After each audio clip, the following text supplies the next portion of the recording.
Hello students. Hi, Nivedita Desai, your physics educator for IIT and NEET entrance examination. आज की class में हम एक बहुत इंपॉर्टेंट टॉपिक पढ़ने वाले हैं, बट उससे पहले a very very happy new year आप सभी को।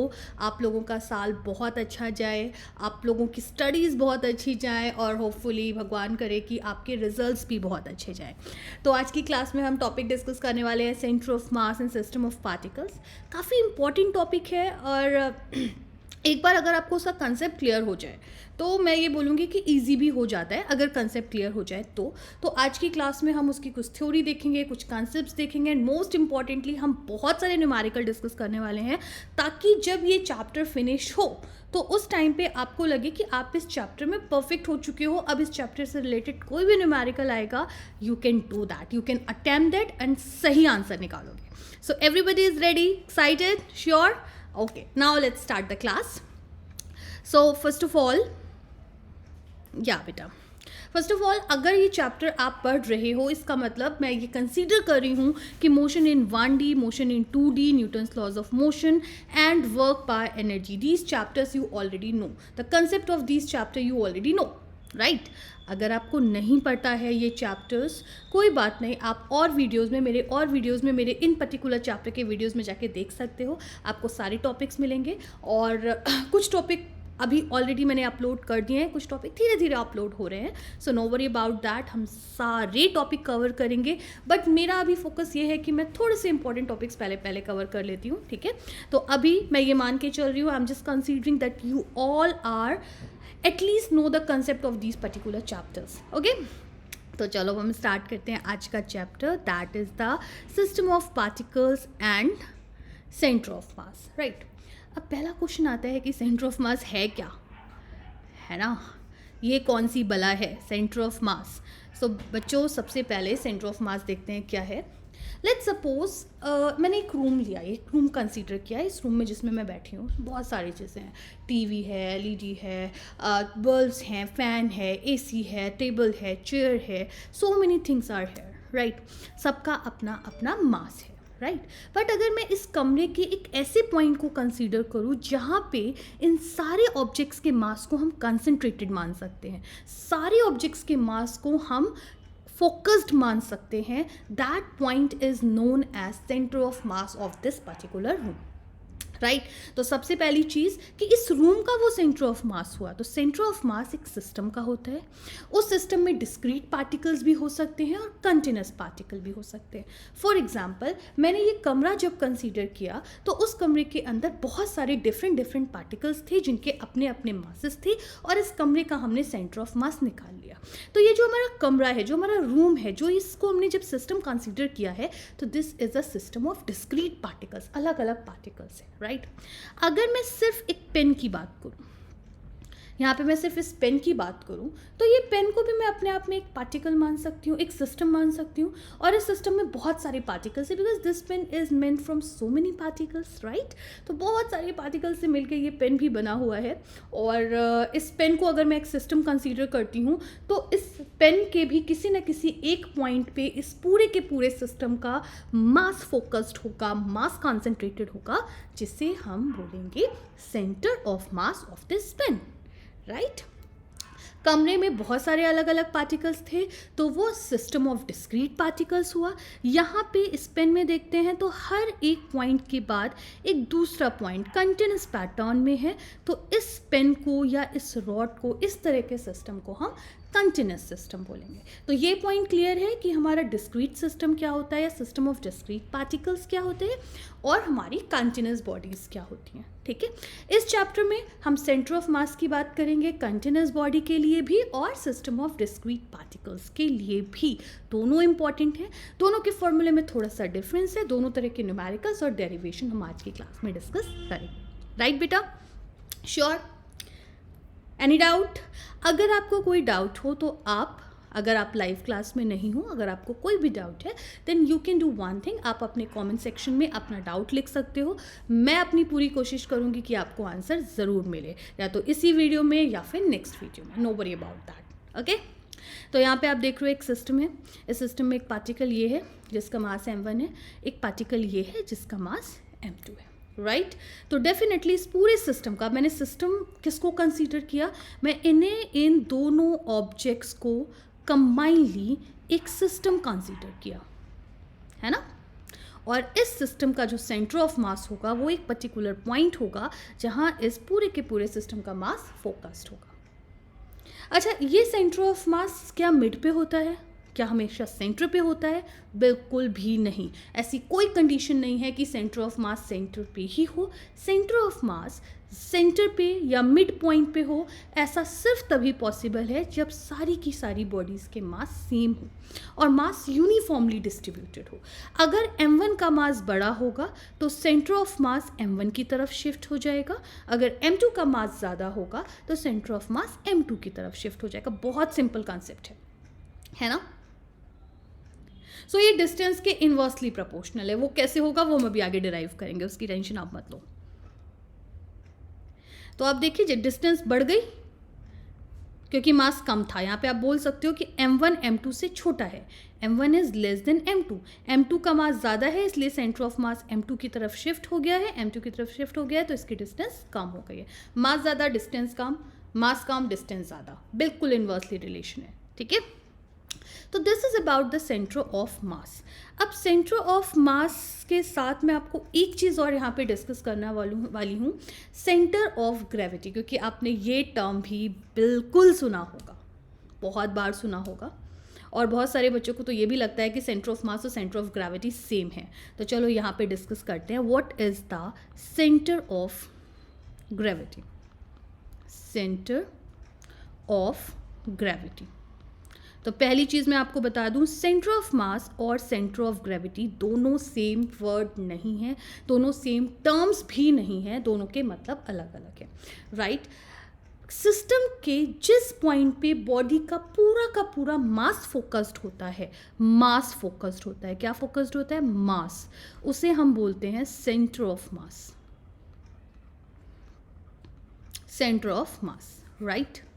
और अगर जिस सिस्टम के उस पॉइंट पे जहाँ पूरा का पूरा वेट फोकस्ड होता है, क्या फोकस्ड होता है? वेट। हाँ, बॉडी का सिस्टम का पूरा वेट फोकस्ड होता है, उसे हम सेंटर ऑफ ग्रेविटी बोलते हैं।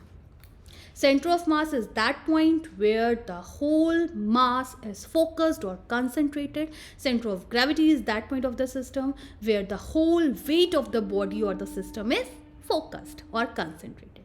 आई hope you all are clear. Okay, very good. तो यहाँ पे हमें मास और वेट में डिफरेंस तो पता ही है, तो हम सेंटर ऑफ मास और सेंटर ऑफ ग्रेविटी में भी डिफरेंस निकाल सकते हैं। चलो अब यहाँ पे एक थोड़ी सी छोटी सी चीज़ डिस्कस करती हूँ मैं। लेट्स सपोज ये एक रॉड है, this is a rod,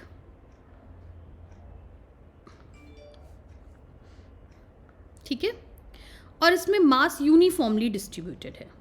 uniformly distributed का मतलब ये जो रॉड है आपका, ये हर जगह से सेम है, कहीं पे मास ना कम है ना ज़्यादा, ना थिकनेस कम है ना ज़्यादा, बिल्कुल यूनिफॉर्म रॉड है। तो इस रॉड के हर एक पॉइंट पे मैंने सेम मास ले लिया, M M M M M. ये भी सेम रॉड है, इस पर भी हमने सेम मास ले लिया, M M M M M, right. अच्छा, जी तो सेम ही होता है, आपको पता ही है कि नॉर्मल एक पर्टिकुलर हाइट तक जी की वैल्यू सेम रहती है, क्योंकि अगर यहाँ पे जी की वैल्यू 9.8 है तो थोड़ी हाइट पे भी जी की वैल्यू 9.8 ही होगी, सेम होगी। तो जी की वैल्यू हर जगह सेम है तो वेट भी हर जगह सेम होगा, M G M G M G, right, हर जगह वेट सेम होगा। अब आप देखो, अगर मैं इस रॉड के मास की बात करूँ तो मास यूनिफॉर्मली डिस्ट्रीब्यूटेड है। If the mass is uniformly distributed तो इसका centre of mass just mid point पे होगा। यहाँ पे क्या होगा? Centre of mass, right.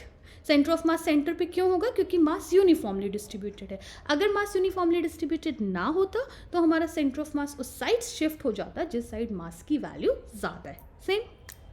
Now let's come to the centre of gravity. Centre of gravity में भी आप देख रहे हो वेट जो है वो यूनिफॉर्मली डिस्ट्रीब्यूटेड है, जो वेट इस पॉइंट का है वही इसी पॉइंट का है, हर पॉइंट का वेट सेम है, वेट भी यूनिफॉर्मली डिस्ट्रीब्यूटेड है। If the weight is uniformly distributed that's mean the centre of gravity will also lie at the centre of the body, centre of the rod, तो ये भी centre पे है। तो centre of mass and centre of gravity both are different terms, but या centre of mass and centre of gravity both are coinciding each other. दोनों actually rod के same point पे हैं, सेंटर पे ही उसका सेंटर ऑफ मास है और centre पे ही सेंटर ऑफ ग्रेविटी है। ये क्वेश्चन नीट में आ चुका है, इसलिए मैं आपसे थोड़ा सा इसको और एक्सप्लेन करना चाहती हूँ, थोड़ा और एक्सपेंड करना चाहती हूँ कि क्या सेंटर ऑफ मास और सेंटर ऑफ ग्रेविटी हमेशा कोइंसाइड करते हैं? Is it? Anybody who just want to give the answer? क्या सेंटर ऑफ मास और सेंटर ऑफ ग्रेविटी हमेशा कोइंसाइड करते हैं? मैम हमेशा का तो पता ही नहीं, बट इस केस में तो कर रहे हैं, राइट? इसका मतलब सेंटर ऑफ मास और सेंटर ऑफ ग्रेविटी कोइंसाइड कर सकते हैं, बट हमेशा करते हैं या नहीं वो हम देखते हैं। लेट्स सपोज मैंने एक बहुत हाइटेड रॉड लिया, बहुत लंबा रॉड है, रॉड की लेंथ मैंने ले ली 10 किलोमीटर, 5 किलोमीटर, इतनी लंबी रॉड है, बहुत ऊंची रॉड है, ठीक है। तो अब डेफिनेटली इसके हर एक पॉइंट पे मास तो सेम है। मान लो ये 10 किलोमीटर की हाइट का रॉड है। अब इसको ना इलास्टिसिटी से कंपेयर मत करने लग जाना कि मैम इतना लंबा रॉड तो हो ही नहीं सकता, टूट जाएगा, ब्रेक कर जाएगा। अभी मैं उस पॉइंट पे नहीं आ रही हूँ, ठीक है। या फिर आपने एक बहुत ऊंचा सा स्टैचू देख लिया। अब इस कंडीशन में आपको क्या दिख रहा है कि मास तो यूनिफॉर्मली डिस्ट्रीब्यूटेड है इस रॉड में, है ना। जो मास यहाँ पर है वही मास यहाँ पर है, वही मास यहाँ पर है, वही मास यहाँ पर है। हर एक पॉइंट पे मास यूनिफॉर्मली डिस्ट्रीब्यूटेड है, तो इसका सेंटर ऑफ मास कहाँ होगा? सेंटर ऑफ मास इसके सेंटर पे होगा कि नहीं? अब बहुत ज़्यादा हाइट की चीज़ पे क्या ग्रेविटेशनल एक्सेलरेशन सेम होता है? आप बोलोगे मैम अभी तो आपने बोला था जो जी यहाँ पे है वही जी यहाँ पर है। यस, दोनों पॉइंट पे जी की वैल्यू सेम है 9.8, बिकॉज हाइट में ज़्यादा डिफरेंस नहीं है। लेकिन अगर मैं बहुत ज़्यादा हाइट की बात करूँ, मैं 5 किलोमीटर, 7 किलोमीटर, 10 किलोमीटर हाइट की बात कर लूँ, तो आपको पता है हम जैसे जैसे हाइट पे ऊपर बढ़ते जाते हैं हमारा ग्रेविटेशनल एक्सेलरेशन की वैल्यू कम होती जाती है। तो यहाँ पे तो ग्रेविटेशनल एक्सेलरेशन जी है, कुछ हाइट तक तो जी रहेगा, धीरे धीरे हम जैसे जैसे बढ़ते जाएंगे जी की वैल्यू कम होती जाएगी, जी की वैल्यू कम होती जाएगी। अब देख रहे हो मैं हर एक पॉइंट पे डैश लगाती जा रही हूँ, because the G is not same at each and every point, it is different. इसकी वैल्यू हर पॉइंट पे अलग है ना, हर पॉइंट पे चेंज होती जा रही है। क्लियर है ये बात आपको? तो जैसे जैसे हम रॉड में ऊपर की तरफ बढ़ रहे हैं, मास का डिस्ट्रीब्यूशन सेम है बट वेट का डिस्ट्रीब्यूशन सेम नहीं है। मास का डिस्ट्रीब्यूशन सेम है तो सेंटर ऑफ मास सेंटर पे होगा, लेकिन वेट का डिस्ट्रीब्यूशन सेम नहीं है, इसलिए सेंटर ऑफ ग्रेविटी उस तरफ शिफ्ट हो जाएगी जिस तरफ बॉडी का वेट ज़्यादा है।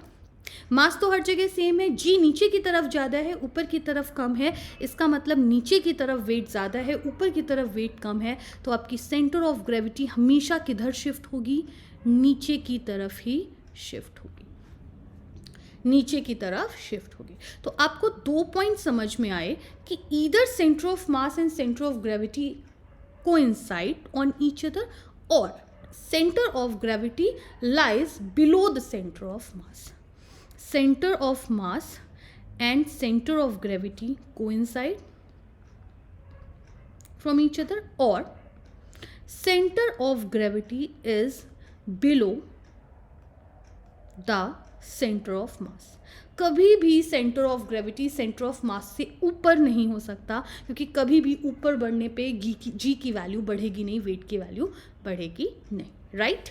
तो ये क्वेश्चन आपका नीट में पूछा जा चुका है। ये बहुत इंपॉर्टेंट डिफरेंस है सेंटर ऑफ मास और सेंटर ऑफ ग्रेविटी के बीच में, और उस पर बेस्ड एक ये बहुत इंपॉर्टेंट क्वेश्चन है, please note it down.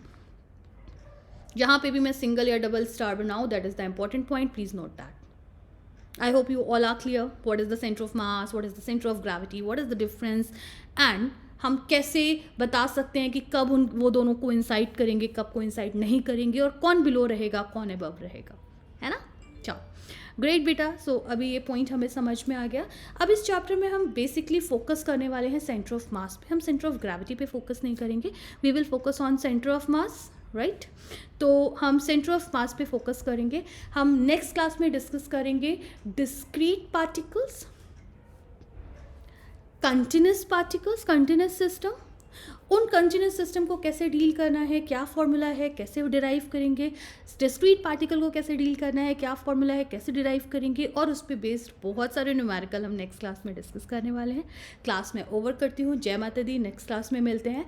And yes, next class में बहुत इंपॉर्टेंट टॉपिक डिस्कस करना है, तो प्लीज़ इस चैनल को लाइक कीजिए, सब्सक्राइब कीजिए, और जो भी आपको डाउट हो या जैसा भी आपको ये वीडियो लगा है उसको प्लीज़ कमेंट कीजिए। एक और चीज़, आपको जो टॉपिक इम्पॉर्टेंट लगता है, इम्पॉर्टेंट तो खैर मैं बता ही दूंगी कौन से टाइप टॉपिक इंपॉर्टेंट है, बट जो भी टॉपिक आपको लगता है कि आपको डिफ़िकल्ट है या आप पढ़ना चाहते हो, प्लीज़ कमेंट में की लिख के दीजिए, ताकि मैं उस टॉपिक को वीडियोज़ आपके पास जल्द से जल्द आ सकूँ। ठीक है? ओके बच्चों, bye bye, take care, bye बच्चों।